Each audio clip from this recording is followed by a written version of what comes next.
All right, Hunt League community, this is Jared Newman. Welcome to the Hunt League podcast. Today we have a super special episode that has actually been months in the making. This past summer, I attended the Western Hunt Fest in Bailey, Colorado. Super amazing archery event.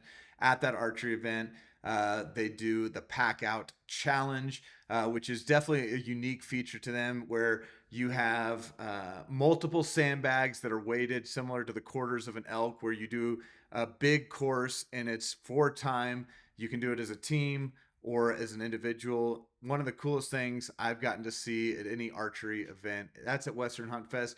This year, I will be at the June 1st Western Hunt Fest event in Colorado Springs. So if you're inside the Huntley community, want to shoot a really fun archery 3D competition, but also you want to train for that pack out challenge, I want to invite you to join me on June 1st. Well, at that archery event, I got to meet the guys from Hunt Hike Harvest, Joel and Jason, and I had the privilege of connecting with them, learning more about what they did. I was like, wait a second, tell me about some of the training. Tell me about some of the, what you guys do that's uniquely different, and was really blown away at the scientific approach they take to training athletes and hunters for backcountry hunting. So not only did I get to meet them there, but a couple months later in September, had the privilege of going out and doing a little hunt with Jason and Joel. That's Joel's bugle right there. So that was me recording, us listening, hoping that we would hear something respond. So if you want to judge Joel on his bugle abilities, rewind that and listen in. We can talk about that. Yeah, it's pretty good. It's not the worst, but it's hard to get those on camera good. But I would say that was a pretty dang good bugle.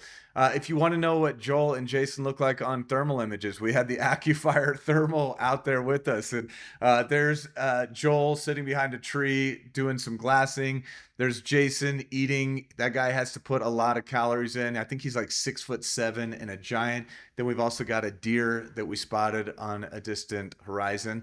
If you want to learn a little bit more about Joel, what we're talking about when we say a science-based approach to training, this is straight from his website, but all the H3O, the Hunt, Hike, Harvest programs, they've been designed by the H3O co-founder Joel Raether. And then he's got all of these letters and symbols. Like if I have a parentheses around, it's going to say like father, mediocre hunter, knucklehead, something like that. But when you've got Joel Raether, you've got A or MAED, CSC. So you've got all these letters that really means he's smart. He's done his training. He's certified in multiple disciplines.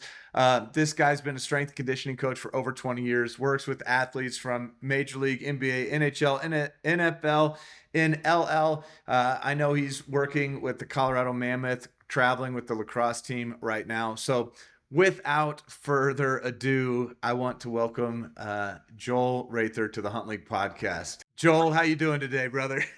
Wow. I had no idea, number one, I was going to get judged on my bugle ability. Yeah. It's always hard to throw one of those out there when you know you're on camera. So thanks for that. Hey, but that was a cold bugle. That was the first bugle of the morning. So there was It no was. prep. I was just kind of filming from the side. So, Yeah, yeah. and it was kind of one of those like morning wake up bugles, like, like we're not challenging anything. We're not Yeah, growling and grunting. So yeah, I'd say yeah. you passed the bugle test. I'd let you call for me any day.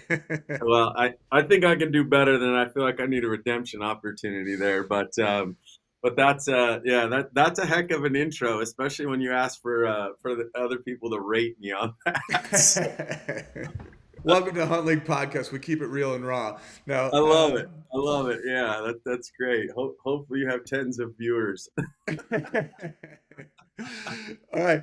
Well, Joel, tell me a little bit. I mean, I obviously threw up a little of your bio with all your certifications and stuff. Give Yeah. us a little bit of history of you as a strength-based coach, and then how you've kind of integrated it into the hunting world with Hunt Hike Harvest. So, give us your introduction. Tell us a little bit more about who you are, and then we'll dive into this Hunt Hike Harvest episode.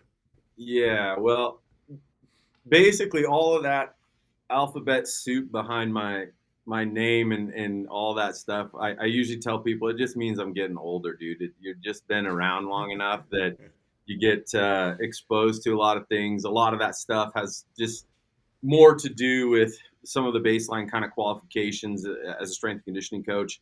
What I usually tell people is if you're going to hire a personal trainer or strength coach or someone who claims to be an expert, to me those are just baseline levels of things that you should look out for if you're trying to spend money to go hire someone. They should have expertise, they should have background. And so for me, I have a bachelor's and master's degree in exercise science. I worked 10 years in a collegiate strength conditioning setting, most of it at the Division I level. Just fortunate enough to be around, obviously, a lot of good athletes and things like that. Progressed a little bit more. I'm in a private sector setting now where you kind of see on the front of my screen here. Fast Performance is our current facility, as well as our hunt, hike, harvest endeavor. And as someone who grew up in Nebraska, was hunting and fishing and all that kind of stuff was just kind of part of what I was ingrained into as a child, and then moved to Colorado a little over 20 years ago. And a good friend of mine whose dad used to run and operate a hunting camp and guiding service and stuff like that out of the South Gate of Yellowstone, was huge into elk hunting, and was one of those things where he had gone multiple times as we were kids and stuff like that. And it was like I finally got the call to the starting lineup, and like from there it's history, right? And that was back in probably like 2000 or something. And those were rifle hunts back then, but I'd always kind of had a desire. I had buddies that always whitetail hunted, archery and things like that. And as you know, when you pick up a bow, usually I haven't met many people that pick up a bow and go like, yeah, that's not for me. It usually just finds a way into just being like, yeah, this is it. This is what I'm supposed to do, right? And so worked into archery. And then 4 to 5 years ago, as you mentioned, my partner Jason, who, yeah, he is a big monster.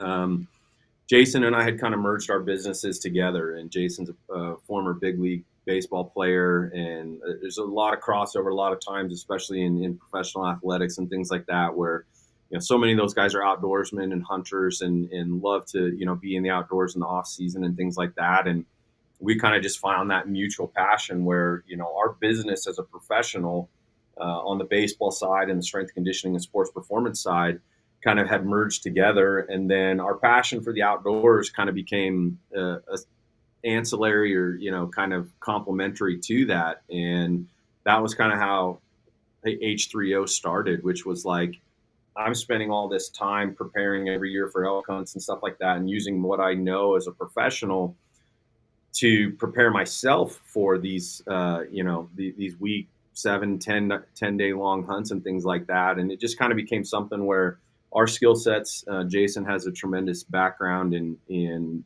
the digital side of things and graphic design, and we both kind of just thought, hey, let's build something that is kind of a passion project, which is Sun Hike Harvest Outdoors. And our mission from that point has been to try and create the education and things like that I know, and the kind of the marriage of both him and I's kind of backgrounds and expertise to bring some real science-based training into the hunting world, which is just nothing more than adding another facet to what I already do for a living, and Yeah.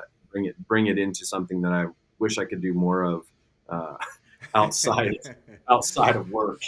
All right. Well, we're going to dive more into the science-based training and what that actually means in a minute. But, some of the instant connects for me, as soon as I met Jason, and I start hearing his story, for a lot of guys in the Huntley community, a lot of people don't know that baseball was my background, which I think Yeah, if you're going to raise a kid to love hunting in the outdoors, baseball's like the best sport, because outside of spring turkey, you kind of get to play your whole season through the spring. And I guess now that I'm more aware, all right, there's spring bear and there's some other stuff that happens in the spring. But growing up, everything was about, in Oklahoma, it was deer season and waterfowl, which all started kind of October, November, December into the early parts of the year. And baseball guys had the privilege of hunting, where if you played football, you played basketball, all that stuff, no chance. off the And table.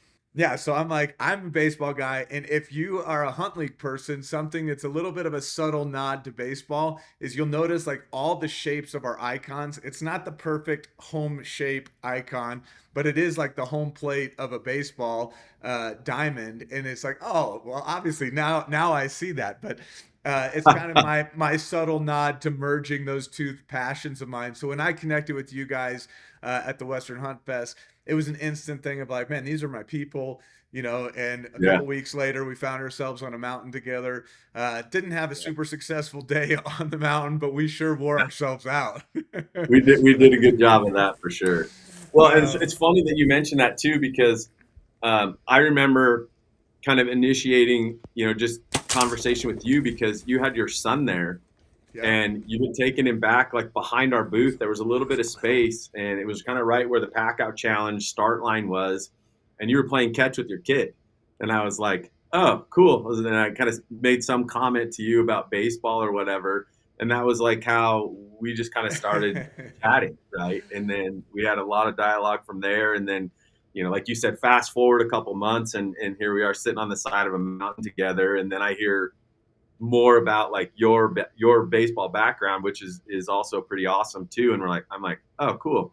And then realized that like I'm sitting next to a big leaguer and a former D1 guy, and here I am, like I was the low man on the totem pole as far as baseball prowess goes, because I only played at a meager little D2 college. So, Yeah, but you stole way more bases than I ever did. So, well, I had to. That was the only way I could yeah. do anything. Oh, it's fun. All Uh, right, so let's jump into some of the science-based training and what actually makes sense because here we are. Like I obviously have the Hunt League app. We've got a community, a growing community of hunters around the country. A lot of those hunters reside in Western states. You guys are really designed to help hunters succeed. I mean, you've worked with professional athletes. You understand a lot about performance. You have all the accreditations. You do stuff beyond just like strength training. When I went to your facility there in Denver, when you have something on the wall that's like a speed training that you're actually training more your brain than you are your brawn. um, right. Give me an example of some of the things that you do in house that because you're training hockey goalies and people that need to make sense of things Yeah. that are happening so fast and make their body respond to it, training that velocity from your brain to your muscles. So explain some of even that side of what you do, because I think it's just fun, and then we'll dive into the hunt, hike, harvest, and science-based training. Yeah. So, I think one of the things, kind of just to that point, real quick, just to touch on, is I was fortunate enough that years ago I was exposed to some guys that were really kind of on the forefront of some things related to vision training and understanding how our eyes are essentially driven by muscles. And so if we work on, we call like quadrant control and near far kind of focusing and some things like that, it's like we can actually train our eyes and our visual system to be just like anything else, more proficient, right? Move more effectively, make better decisions based on reaction time and stuff like that. And so originally a lot of that was designed and driven into a lab that is actually at the Air Force Academy that they utilize for fighter pilots. And of course that kind of evolves, and you look at how that then translate, as you mentioned, to like goalies, right? Hockey goalies, soccer goalies, lacrosse goalies, whatever that might be, baseball players, football players. And so that science that is driven behind that is very, very well founded as far as like research and some of those types of things go. And so we have a whole bunch of those things. We have some technology that's based around that stuff, and trying to improve, as you kind of said, kind of our connectivity with what's going on, visually, vestibularly, in terms of our vestibular system is kind of what drives kind of how our balance and some of those things go as they relate to how well we're moving in space and where our body is at, and how do we try and do things where in the sport world we're talking about making micro adjustments and micro improvements where a simple example is I usually ask, athletes, I'll say, hey, what's the difference between a ball going in or missing, or a puck going in or missing, right? And they're always like, oh, it's like, how many times have you said like, oh man, it was so close, I missed by that far, right? And so a lot of that stuff is us trying to increase just the proficiency at such microscopic levels, and then try and get them to do that where if we do that more successfully in those like kind of small incremental pieces, then I know that our odds for better success is going to go up over time, right? Those number of those opportunities. You know, I have some of my lacrosse guys that, I mean, they shoot hundreds of shots a week, right? And I'm like, well, what if we can get 10% more of those shots to go in? You know, the average shooting percentage at the professional level in terms of goals scored is typically, 20% or less. And so you think about that, and, Yeah. there's so many examples of similar Like if things. we can increase that by 2%, now you're an MVP of a league instead of, Like, yeah, we do that in a baseball, half. right? Yeah, in baseball, if you're 30% as a hitter, you're an all-star. And so for me, it's like we've kind of adapted a lot of those things into other bits and pieces of how we improve finite motor control and improving precision and accuracy, focus. We try to do some of these things under stress, right? So now cross over the fence into the H3O side. And how often do you hear guys talk, especially in the archery space, or we can still obviously use that in rifle hunting and things like that as well, where it's like we know how critical that one opportunity is to shoot a big buck, to shoot a big bull, or whatever that looks like, Yeah. and what our heart rate does, our arousal control, and all these types of things. So we create programming where we're going to try and develop opportunities where you get a little bit more accustomed to potentially operating in stressful, higher heart rate situations and things like that, and actually practice some of these things a little bit more throughout kind of our training. And that's just a process, right? Like it's another aspect of training that kind of is, to me, kind of down the line as we start approaching, maybe that September and those types of times of the year. If you can just marginally get better at Yeah, these athletic things, if you can make those little strides in your shooting techniques and your ability to kind of respond and react, because sometimes your windows to respond and react are so short, but if we could learn how to make the most of it, or how when your heart rate is elevated to make those shots in those tighter windows. And I think what you guys are doing, and you're not like, I'm saying that, I'm like realizing like, okay, this isn't a shooting training thing. Like right. this is physical training. I mean, we're dialing into, really your specialty. We're recording this podcast ahead of time, but like by the time we release this last night, we will have announced that there is a new league or two inside the app, that is related to Hunt Hike Harvest, this H3O league. So we're going to have kind of your on ramp league, and basically the on ramp is, hey, you got to learn how this league operates. The Hunt League app is not a fitness app where we've got all the programming and everything listed in there. So we've got a secondary tool that you've got to learn how to use. You're inputting data. Once you complete the on ramp, you're eligible to kind of participate in kind of more or less the official H3O league. So we want to kind of get people through the on ramp, take this, get through it in the next 2 weeks, do the on ramp. And in order to be eligible for the H3O league, you have to complete the on ramp course. The stuff that I get excited about is the community opportunities that exist within this H3O league, because I think when you start training together and you're doing fitness stuff together, there's going to be some communication threads. Obviously, you can communicate inside the league itself, and man, did you complete your work? Then inside the, what I'll introduce with the Train Heroic app, there's going to be some level of communication, notifications that people can kind of stay accountable. You guys will have the ability to kind of see what people are doing, and you'll have multiple kind of courses and things that you can offer inside that can help people train specifically in the direction they want to go. But the other thing, the different, like you're already connected with multiple companies and outdoor entities that you're going to bring in. There's also a lot of different events. One of the things I'm super excited about with Hunt League this year is, instead of just being at trade shows and trying to just push the product, we want to invite people from the Hunt League community to actually get together in person, participate in some of these events. And through this Hunt Hike Harvest League, we're going to be able to do that because we'll have monthly challenges that people can, if they, if you win this in February, you could do this event in March. If you do complete this in March, we've got the BMAC Beast Mode Archery Challenge that's going to happen at the end of April in Wisconsin. Then somebody in April might win the Western Hunt Fest. Somebody in May might win their MAF tickets, come shoot Mountain Archery Fest. And a lot of these places like bring you and a buddy.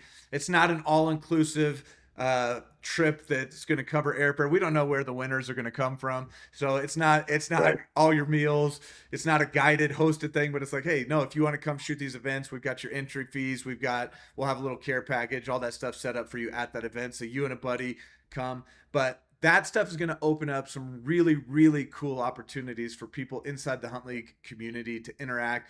And it gives us motivation because at each of these events that we're looking at doing, there is a physical component. When we talk about like the Beast Mode Archery Challenge, that is no joke, something you don't want to just wake up one day and go, I'm going to do this, because it's an 8-hour long. You have a 25-pound pack, as many laps as you can do with every lap, including 2 targets. And if you miss a target, you have a physical punishment that's involved. So it's like that's like that's kind of gonna suck, but it's Ryan's sadistic, man. yeah. So that's Brian Austin Beast Mode Archery Challenge. If you haven't looked it up, take a look at it. Yeah. That's going to be in Wisconsin, right outside of Vortex's headquarters. But that's coming in April. I'm going to be participating in that event, just beating myself into the ground. And I know before I'd love to go with you, come on actually. now. Come on. Yeah. You can bring a partner and do alternate laps or do something like that. So Serious. let's maybe put that on the calendar, and then people Well, can meet you in person.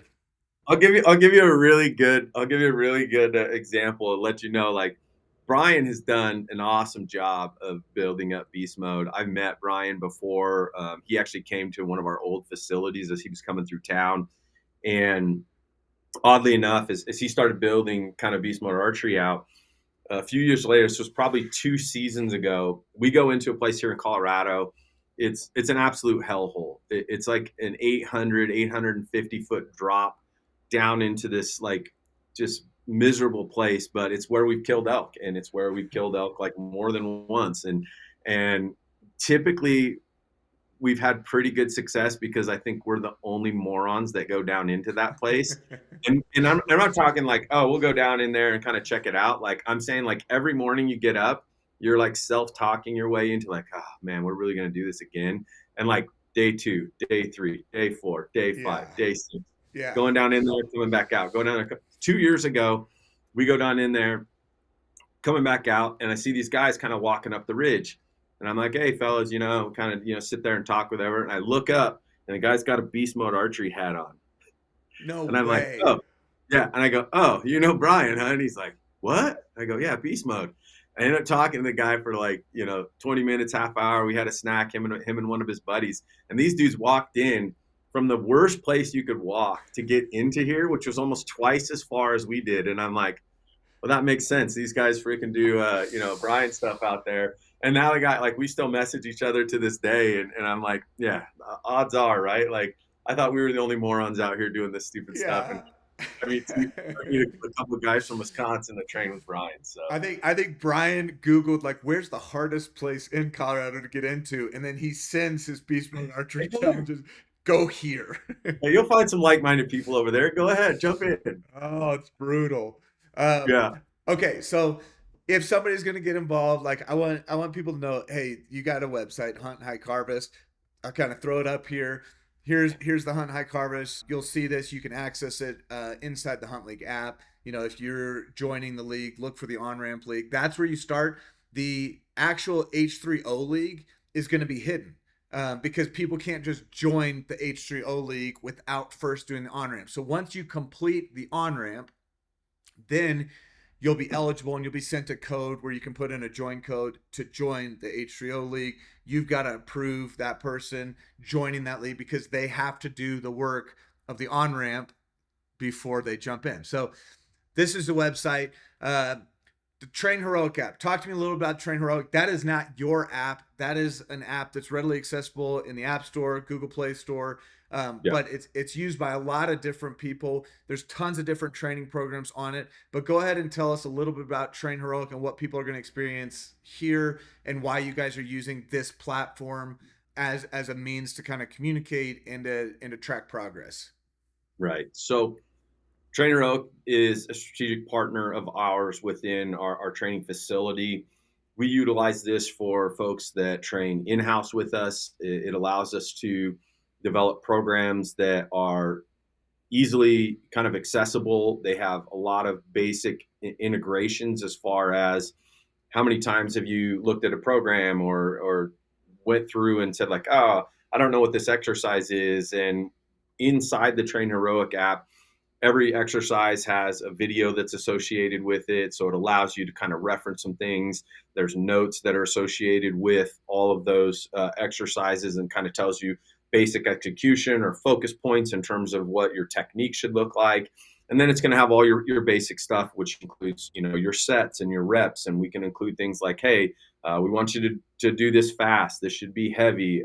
Effort wise, we want you to be working at, let's say a 7 or an 8 out of 10 in terms of intensity and those types of things. And then at the same time is it offers a lot of things also that include tracking. So if you say, hey, I did, a set of shoulder press and I use 35-pound dumbbells, you can input that. And then the system is very intuitive where it's going to continue to track and it's going to actually populate what you're doing and logging things and stuff like that. And the beauty of that is it gives you the user the opportunity to kind of like utilize the platform to go back to keep track of stuff. There's some readiness scales in there where as you go through there on a day-to-day basis, it's going to start every day by saying like, how did you sleep last night? What's your readiness to train? How do you feel? All these types of things. And Yeah.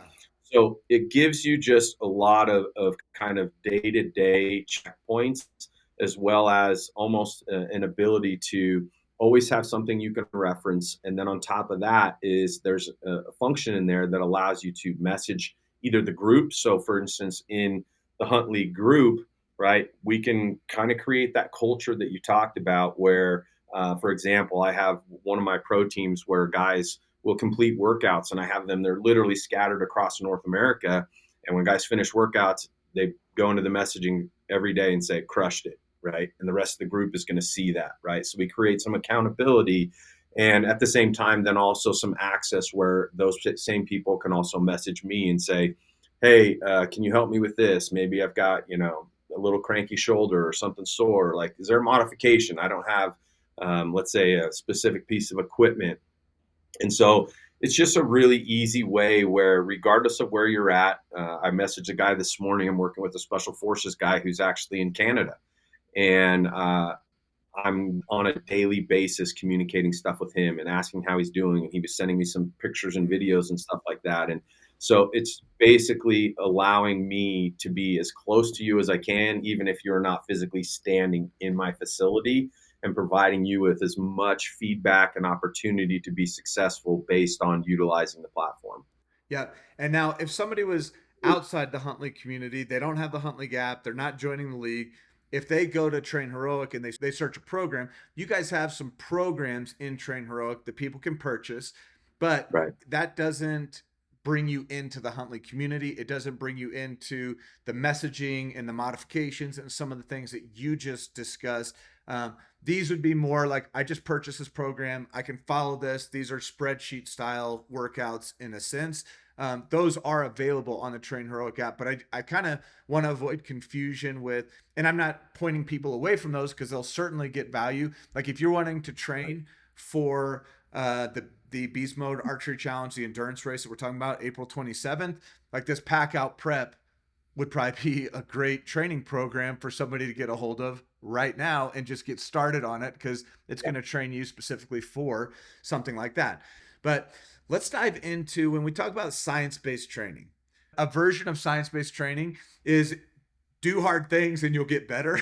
Like, and it's like there's an element of, all right, it's been proven scientifically, like if you work out, you will probably get stronger. So some working out is probably better than no working out. We could probably say that is science in a sense. Just doing hard things can actually sometimes lead to injury. There's overtraining. There's guys that I've talked to that get really excited about doing the 75 hard and they just jump right in and go from 0 to like 75 hard, or they start watching David Goggins and Cameron Haynes and go like, if I'm going to train for elk hunting, I've got to do this. And then 3 weeks later, they're at the doctor in line for knee replacement and hip replacement, and because like, oh, you can't just do that. You can't just go from 0 to running ultra marathons and thinking that's what elk training and hunting in the mountains looks like. As motivated as you might be at the beginning of the year. So let's talk about science-based training. This little snippet from your website talks about hydration. Talk to me a little bit about hydration, some of the tools, some of the way that you approach hydration, because I think this starts to give people a picture of, when we talk about science-based training, what you're actually bringing to the table. Yeah, I mean, just it's hard for me as you kind of say all those things, like underneath the table here, like my feet are, and I'm like fidgeting like crazy because I'm just like, oh my gosh, right? And and again, just like you said, right? Like there's a lot of different ways to skin a cat, and I'm a firm believer that there's not one specific program where you just go like, oh, if you want to be the best baseball player, do this. Oh, if you want to be the best hunter, do this, right? Like there are a lot of ways within programming that we can get someone from point A to point B, right? And so I also a lot of times will tell people that there aren't bad programs. There's usually just bad coaching, and in a lot of cases we look at specific programs and things like that. And to me, when you say science based, it is understanding at a foundational level the basic principles that we need to adhere to in order to get people from point A to point B, right? And the nuance within that is where the art of coaching kind of comes into play. And it is understanding volume, it's understanding intensity, is understanding what our rest periods look like, whether that's between sets, whether that's between specific days of working out, how we balance upper body, lower body, pushing, pulling, conditioning, the intensities of all those things. And so the baseline principle of all this stuff is that we have to go through what we call minimal essential strain, which is we have to do something that's a little bit harder than what we're accustomed to, right? So wherever your baseline is, everyone has different baselines. Yours is different than mine, and so on and so forth. Is it needs to be slightly harder than what you've done before, right? And that is kind of what we consider to be kind of what your simple minimal essential strain is. As we do that, that stimulus is going to create a need or a desire or a response from our body to change or to adapt. Okay. And so over time, what we're trying to do is kind of incrementally continue to chase that carrot of what minimal essential strain looks like. And the hard part with some of the examples that you gave, right, which is just go hard, go harder. Harder's not good enough until it's hardest, right? Is that there's a rate of diminishing returns with some of those things where you can't just keep climbing the ladder to, in perpetuity until like at some point there's going to be a breaking point. And so this is where we talk about how the science of utilizing all those variables becomes so critical, which is yes, I have to continue kind of like climbing that ladder, but within there, I also have to allow for times for the body to adapt, for the body to recover, for me to get back to a point where I can then stress it again and stress it again. And so within our programming, this is where I see again the programs themselves and how they're applied is where really the rubber meets the road. And that's where I see a lot of problems with getting into settings where there are good CrossFit gyms and there are bad CrossFit gyms, right? There are good performance gyms, there's bad performance gyms. And when you get into a setting where sometimes ego gets in the way, right? We have Yeah. record boards on the wall all over the place, and the only objective is do more, do more, do more, do more. And we're not focused on what's our actual goal, right? And in this case, and what we're talking about is I want people to be more resilient, to have the better ability to recover from a workload that they're going to do, and then turn around tomorrow and repeat that effort and do it for 4, 5, 6, 7, or however many days is in what we're talking about, which is to prepare for a big game hunt in high altitude. And all of that requires kind of manipulating and massaging all these variables. So if you look at that screen and you look at just the output, for example, right, we see anywhere between somewhere in the neighborhood of, it could be as low as 7 calories per minute all the way up to as high as what the screen shows. And we'll see people burn anywhere from 4 to 7,000 calories a day out on the mountain, right? When you add in pack weight and some of those things. And I'll give you an example. I did our death hike this summer with some other guys, Gabe from Ivory Holsters and some other folks. And I calculated what my output was in a 36-hour trip, which was almost 40 miles.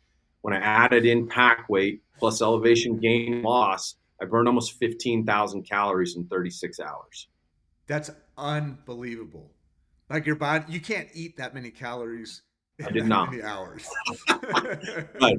And when we talk about hydration, because we have to understand that at higher elevations, because of how much heart rate response I have, number one, my heart rate's going to be higher at higher elevations. The higher I go, the harder it's going to be, right? Yep. Based on oxygen concentrations. I know you got a slide coming up, so I don't want to let the cat out of the bag here. But the secondary portion of that is due to that, I'm going to continue expelling through oxygen exchange and CO2 because of that elevated heart rate, way more water, right? And so at the end of the day, the need for me to hydrate and hydrate even more and what I'm actually expelling and sweating off is elevated drastically.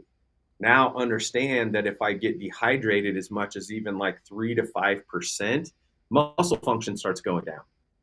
So if muscle function starts going down due to dehydration, due to my high amount of output I'm doing in physical, like these things just all continue to find their way into having kind of a compounding effect of Yep. how one will affect the other.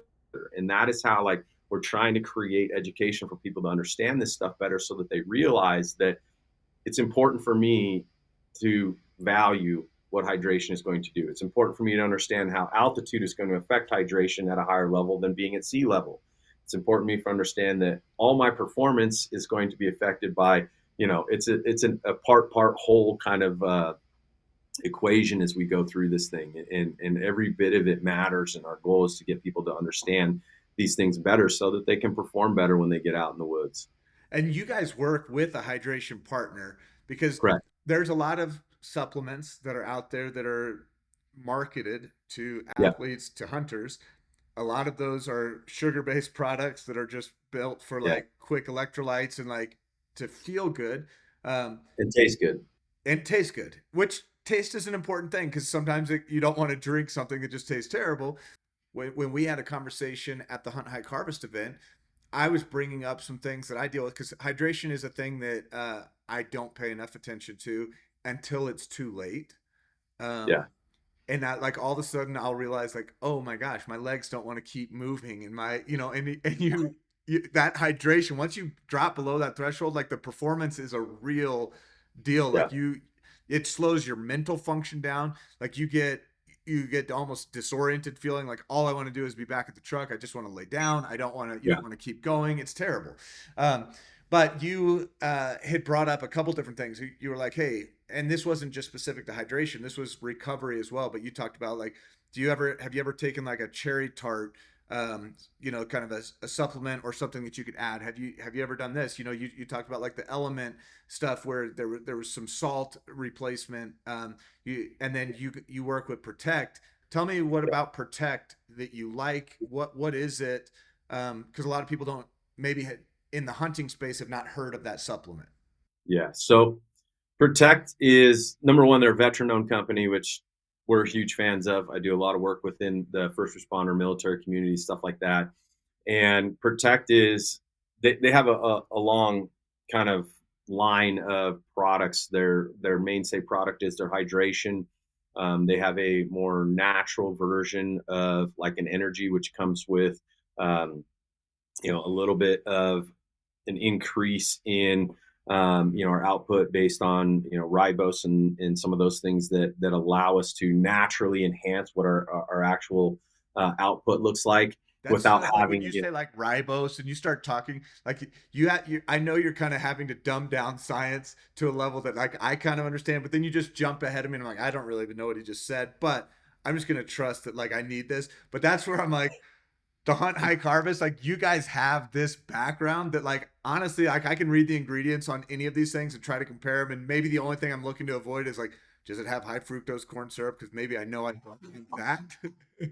but Right. but Yeah. then you, So yeah, yeah. keep going. So those are things where, to give you the opposite side of that, right? Where a lot of folks are into your pre workouts and your energy source based garbage, right? And most of those, what they're going to do is you're going to get a short term kind of serving of some of that stuff, which is going to spike you, and you're going to be like, woo, and then you immediately, right? Like so that your usage or utilization of those is really short lived, right? There's a short lifespan with that, right? And so on the protect side of things, and I'm going to get to the hydration, is that window is elongated. So the goal is that you're going to get a more sustained level of that over time, which is going to help elevate our output for a longer window or longer period, right? On the hydration side of things, the biggest factor, what we see in a lot of hydration based products, right? And I don't want to bash, any other ones too much, but the one issue with a lot of them is again, you're using sugar as a way to either sweeten it or make it more palatable, right? Which again is going to be this guy followed by this guy, right? And most of them are not providing the right amount of solution within there, especially from a perspective of sodium and potassium, right? So we talk about muscle function. Within muscle function, we have what's considered or called like our sodium potassium pump, which is, think of like just a pump, right? And sodium and potassium are the two main components of how a muscle is going to function and contract and relax, right? So Okay. as I mentioned, with how much we sweat and how much we're actually expelling at higher elevations and under higher levels of exertion, we're going to be losing a lot of that, right? And so the reason that I like Protect is that the amount and ratios of those are in a much better level that allows me to then replenish both those sodium potassium with a little bit of some magnesium, some other things in there to help maintain levels of muscle function. um, and then also on top of that, our goal with that is that we want to try and get it delivered to the muscles and into the bloodstream as quickly as possible. And so they provide it in a solution that is in liquid form, which means that the digestibility and the bioavailability of it, or how quickly we can actually absorb those nutrients, is much better than what we're going to get in, say, like a powder form, which we'll see a lot of those in Yeah. traditional like hydration based products. That's almost all of what I carry is like been Right. powder form stuff. Yeah. Whether it just be stuff you get at Costco, whatever. So Yeah. the and I don't mean to put you on the spot. Like we didn't talk about you doing a plug for Protect or you doing like. So I know I'm putting you on the spot, but I'm trying to also bring to light that when we talk about science based, like we're not just BSing our way through something and saying like, hey, just do hard things or like just drink this and you'll feel better. It's like no, there is some legitimate things behind this that are really significant for athletes to be able to perform for a long period of time. We Right. talked about you mentioned New Can, but we didn't dive into that. Uh, give me give me a quick synopsis of that, and then we're going to jump to the kind of the next thing that I want to dive into. Yeah. So UCAN You is can. I said New phenomenal. Can. You can. That's all right. We could rename it Yeah. Jared UCAN. um, UCAN is a really interesting product because it was originally designed. We actually talked about this last night in our podcast. It was originally designed for infants and children that were born with a genetic anomaly to properly process uh, glucose or glycogen, right? So your people say like hypoglycemic. You have variations of that some people will associate with like diabetes and stuff like that, right? It's kind of none of those. And the the reality of it is that in that circumstance, those children had to be fed about every 3 to 4 hours, 24 hours a day. Wow. So think about trying to sleep at night and still having to wake up, every 3 hours and be like, and we're Yeah. not saying like, oh, like that would be ideal and it's recommended. And we're talking that this has potential fatal implications without, right? Yeah. This is a medical necessity type situation. And so they found a way, and I say they, which, is the company, to cook or to process a superstarch. So all this is food based. This is the best part about it too. If you talk to me and you ever hear me talk about supplementation and things that I'm going to take or ingest or whatever, it's food source. It is from natural kind of origins and things like that. Where I don't want to put a chemistry experiment into my body and a bunch of things that's going to hopefully create some type of response. So we're talking about a carbohydrate or a starch, right? And a starch, you can think of pastas, you can think of breads, you can think of any of those types of things, right? Carbs are not the enemy, by the way. So, but they find a high heat cooking, like elongated process where this super starch would essentially create a profile of um, insulin and how our energy level and utilization of glucose over time was really flatlined for about a 4-ish hour period. And Okay. so, what it would allow us to do, or them to do, is outside of normal feeding, is just provide that as a supplement where you can expand that window, almost doubling, a standard breakfast, lunch, and dinner into an opportunity where we could regulate that over time. So, of course, the performance world gets a hold of that and says, "Well, hold on. If we could do that with these people, why couldn't we just feed it to anybody else and we could increase performance with it as well?" Right? Heck And yeah. so UCAN has some amazing stories and research and things like that. I know a bunch of NFL teams, NHL teams, professional level sports and stuff like that that use it almost on a daily basis. I have athletes who, if I didn't have UCAN available, would be like, "Bro, how am I going to play today? Like, what? Like, you're killing me here, right?" Because they see how much better their energy level and utilization over time is stabilized, and they have some research about like people doing marathons with like 400 calories plus UCAN and PRing. Yeah. And so it's an amazing product. They make it in a powder form, but they just recently, a few years ago, actually started making it in a bar, and it's an I wouldn't say it tastes bad. I don't think it tastes bad at all. If you've taken any supplements before, it's very palatable. But it's just an amazing product. And again, it's Yeah. based off of coming from a food source, so it's not something where it's some chemistry experiment to try and increase or enhance Well, I performance. tell you what though, like I'm notorious for like bringing a lot of bars with me on hunts, like especially backcountry hunts, because it's just easy, it's quick. You Yeah, access it, you eat one, and then you can keep going. But guarantee those little Quaker Oat bars or whatever I'm buying at Walmart aren't near the quality of what that is, yeah, and they don't produce that kind of what you want it to do. yeah, In your body. So like I get super excited when I hear you talking about things like that because I'm like, oh my gosh, that actually makes sense versus just doing what you mentioned earlier, where when I'm eating a lot of those bars, I'm just looking for a quick surge in energy, but then right, 30 minutes later, 40 minutes later, you're feeling the need for another bar. And then after you do that for 2 days, I don't care what bar you're eating and how delicious and how much sugar it has in it. They all they all taste like garbage, and then they don't want to leave your system for 4 days later. You get constipated up on the mountain. It's the worst. Um, right, okay, let's talk about something that I think is talked about in the fitness world. You've got different watches and things that people are monitoring. But let's talk about VO2 max. Like, what is VO2 max? How does it affect performance? Why is that something that you care about and monitor? Why is that a part of your training? As we talk about like science-based training, because you've got some statistics on here.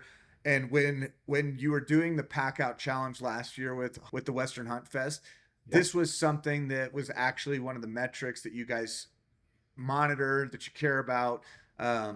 So talk to me about VO2 max. What is it? How does it affect performance? And how can we look at that or incorporate that into training in a meaningful way?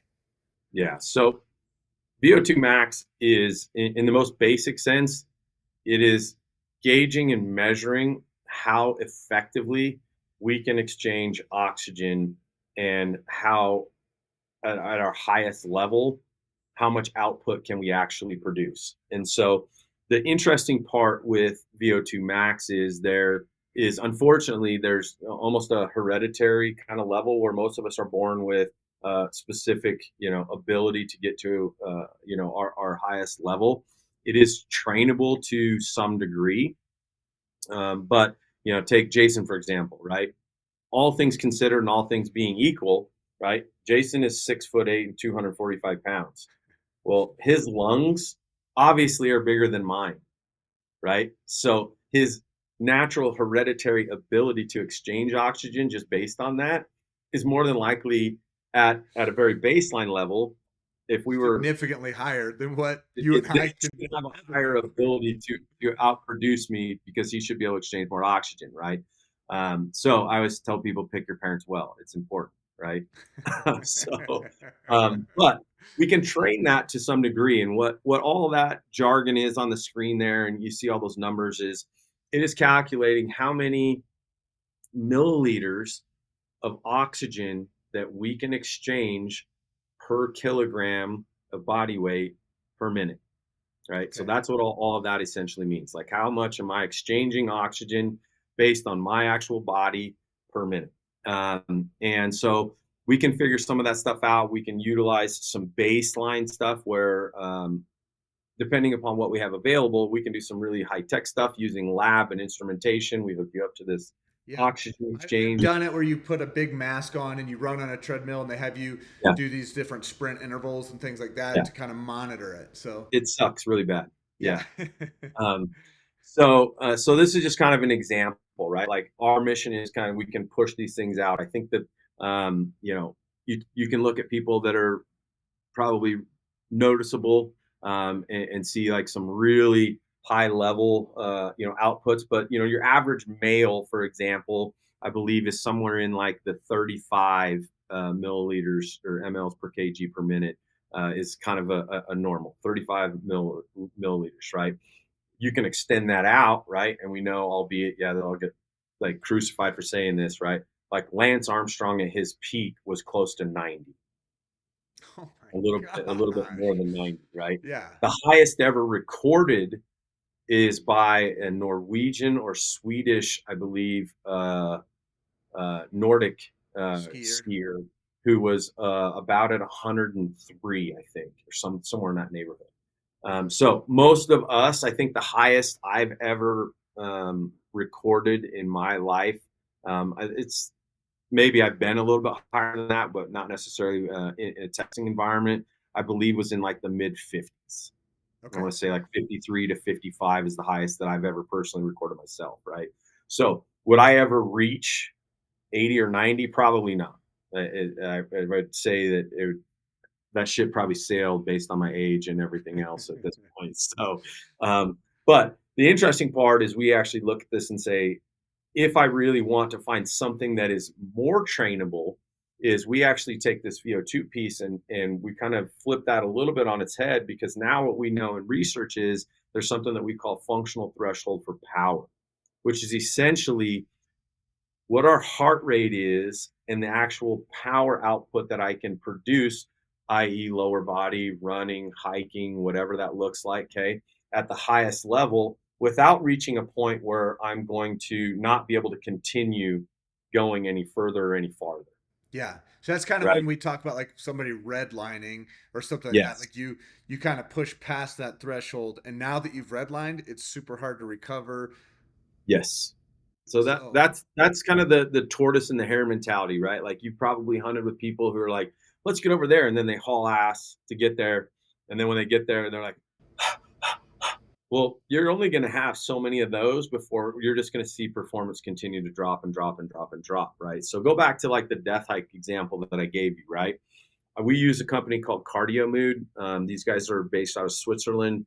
This is the most accurate wearable that we found outside of wearing a chest. We have a metabolic lab in our facility where we've tested a lot of these things, and I know based on what me versus me in heart rate and power output, what it looks like. that for me at about 148 beats per minute, if I get above that, I'm going to be the rabbit, Okay. right? Yeah, Like, I'm yeah. not going to be able to maintain that. But if I stay at or around that 148 and maybe slightly below that, I can maintain that based on where my current level is at and sustain it for as long as I want, right? Yeah, So you're when I not did talking that, about walking. You're saying with real effort, like you're yes, still moving at a good pace, but maybe your yes, heart rate's at 144 or yes, 140. You can sustain that over time. When we're talking about a hunt and climbing hills and climbing mountains, like that stuff becomes things that we really do need to pay attention to. And that's a simple 100%. thing where you can take a look or you can monitor it to go, okay, we're pushing the pace a little harder than we need to, or we have to slow this down. Otherwise, it Yeah, does begin to affect performance yeah, and recovery and our ability to do this again the next day. 100%. Yeah. I mean, all of those things. It's like think of like say, a lot of people on here can probably associate with like, hey, I maxed out on deadlift, I maxed out on squat, right? As soon as you do that one time, do you ever get, oh, I'm going to try that again. I'm going to try that again. I'm going to try that again, right? You've probably seen guys do that, right? Do they ever get it after they fail the first time? No, there's you've already broken that threshold. It doesn't work. Exactly, right? So this is the same thing in light of it being more metabolic, right? As soon as we crack that ceiling, there's going to be we're going to have to pay the piper, and in order for us to get recovered all the way back, like I know as we look at some of the recovery metrics and we track this stuff on our phone, um,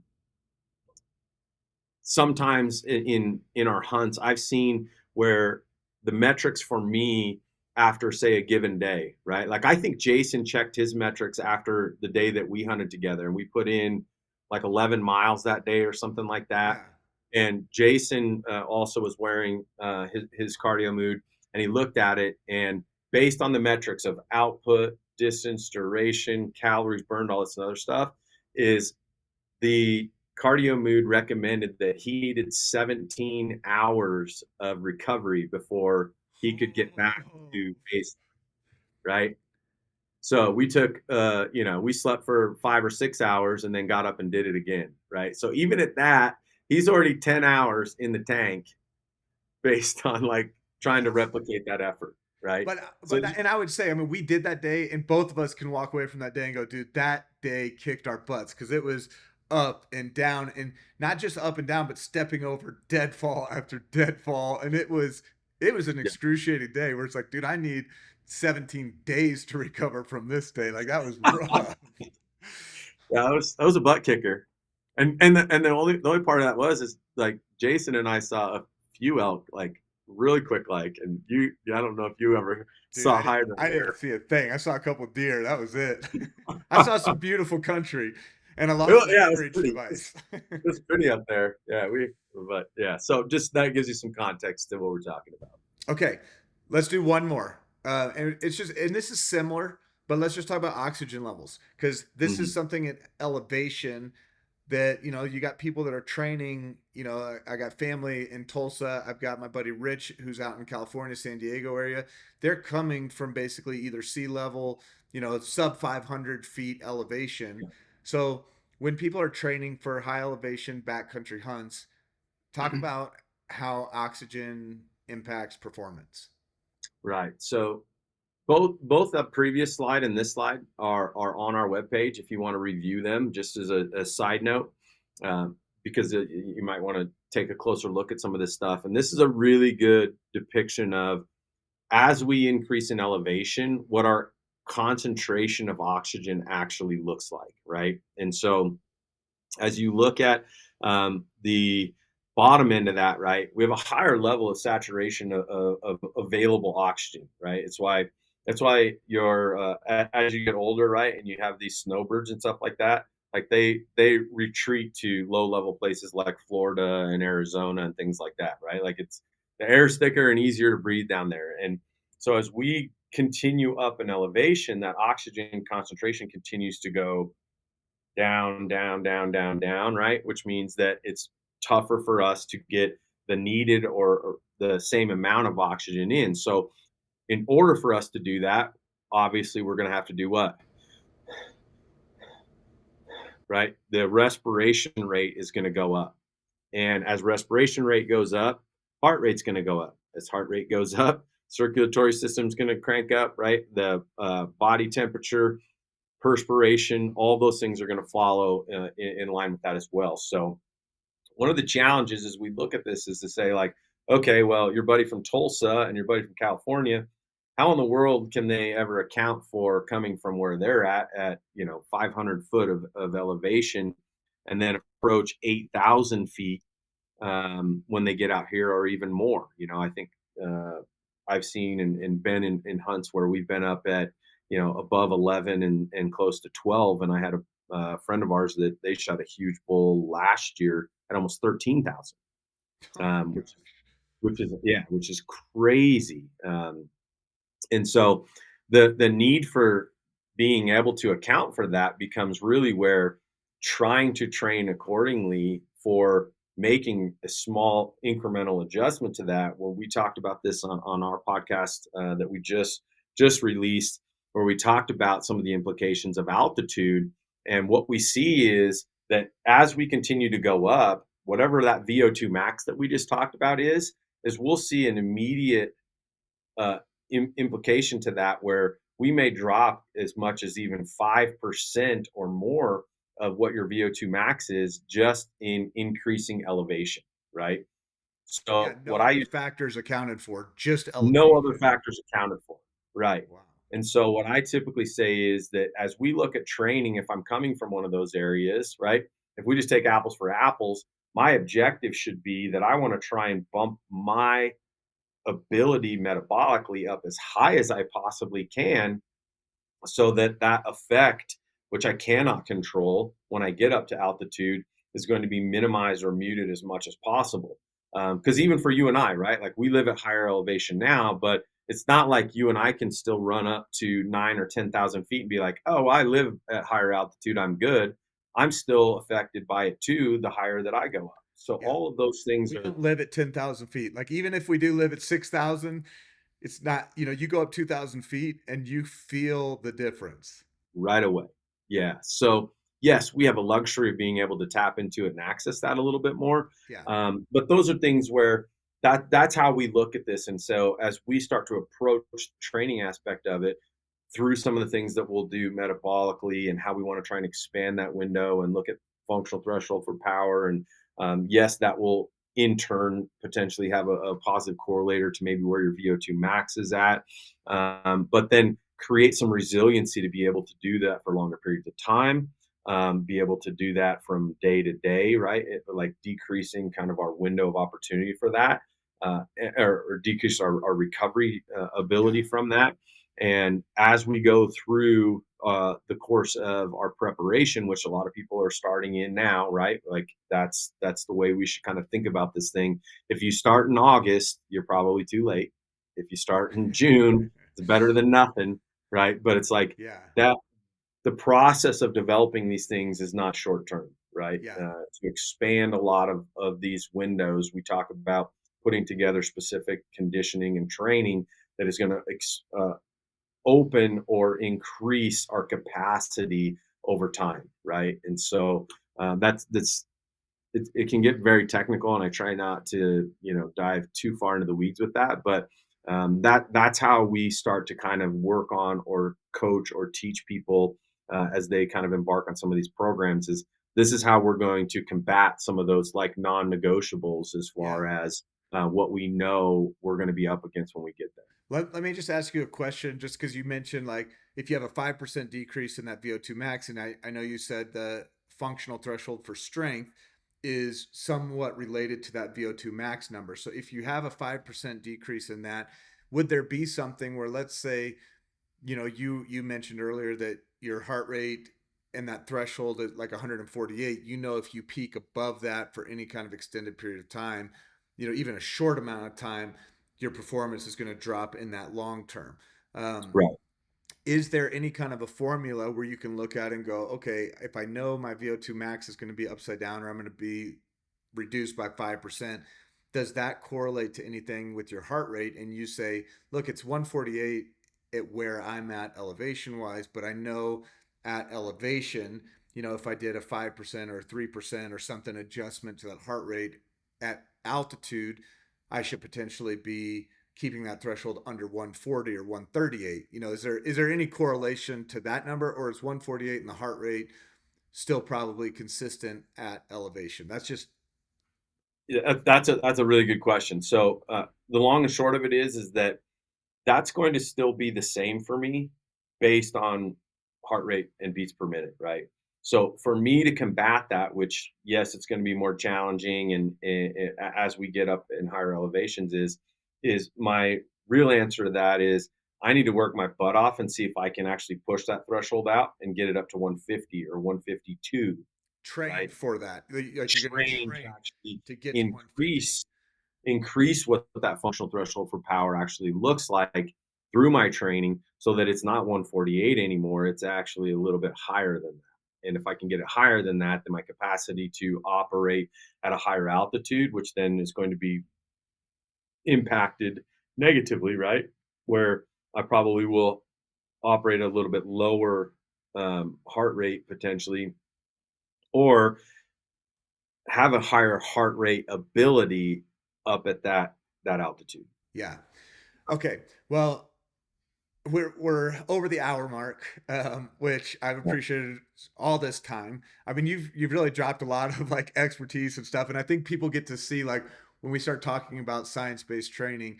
This applies to not just what you're doing in the gym. It's sleep, it's rest, it's recovery, it's exertion, functional threshold for strength, VO2 max. There's all these different indicators that you guys are actually looking for.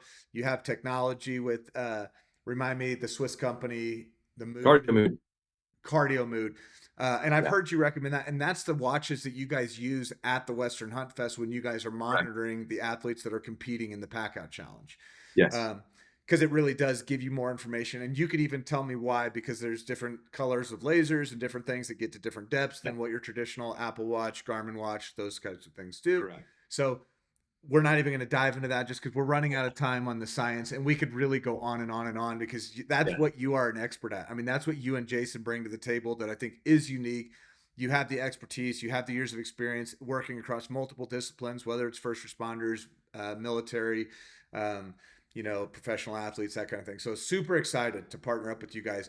Give me a little bit of the vision with this, with you guys launching a league inside of our app. I mean, what gets you excited about doing this? And because I'm super pumped to really kickstart this, and I think it's going to bring a lot of value to our community. So tell me a little bit about what you're excited about, and we'll kind of end there. Yeah. Well, I mean, first of all, we're super pumped about just how kind of as luck would have it, right? Like our paths cross, we find a lot of mutual uh, kind of similarities in things that we either are passionate about, but have experiences and things like that. So first of all, thanks because we just love the opportunity to get to know more about you. Getting out on the mountain with you for a day, learn so much more about just what Hunt League is about, and as our conversation kind of continued to evolve, just the idea of putting this together was like almost like a no-brainer. We're like, this makes so much sense, and how you are trying to build a community and a culture and everything in and around it realistically just aligns so perfectly with what we want to do, which is to create a community of people that understand and value what training is all about. Um, Marry that with the desire to get out into the woods and to be more successful, and not even in identifying what success is. Um, Getting to go and spend some time with you in the woods to me was a success, Yeah. right? Like, yes, we didn't kill anything. And so for me, when I think of success, I'm saying I want people to utilize what we can bring to them to have better experiences when they get out in the woods, right? And the reality of it is I think there's a difference in a lot of us as elk hunters and things like that, where we're gluttons for punishment, and like we are willfully taking off time to go kick our own asses for indefinite amounts of Days time, on end. right?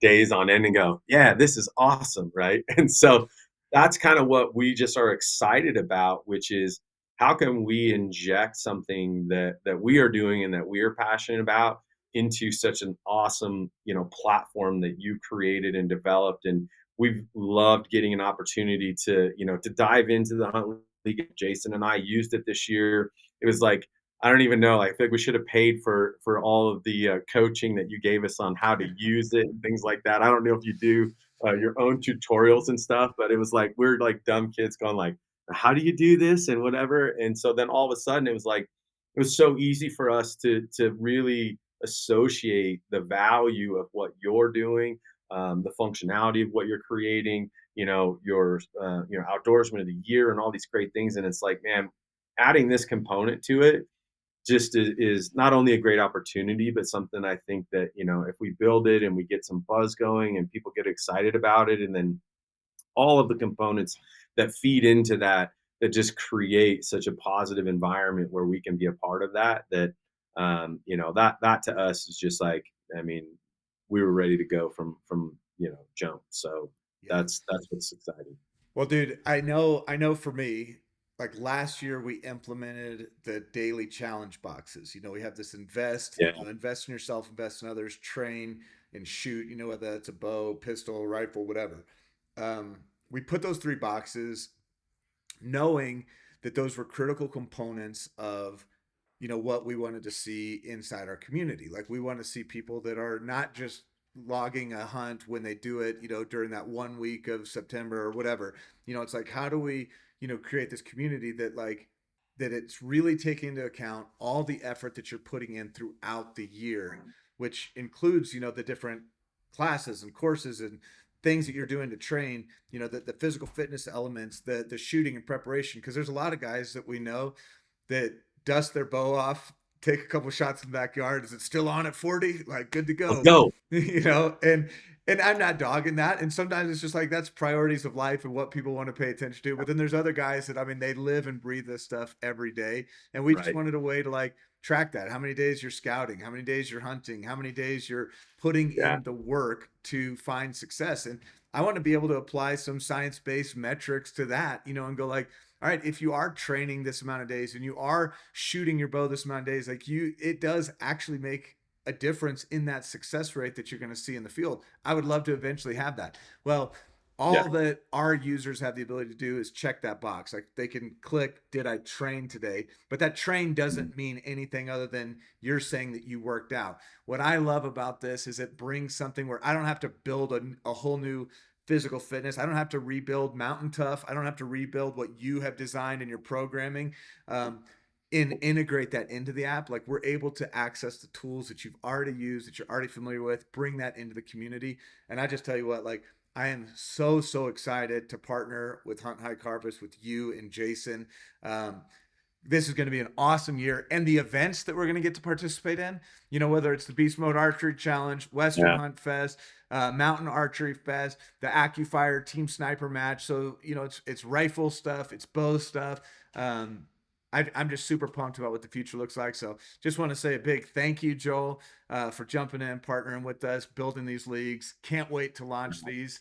I'm I mean, I pumped. guess when I'm saying this, it's live now. So go into the Hunt League app, check it out, hit the links, learn the next thing. But Joel, thank you for joining us today on the Hunt League podcast. You brought a lot of value to our community, and I know we're going to see a lot more of you guys in the future. Yeah, man. I appreciate it. Thank you so much. I'm excited.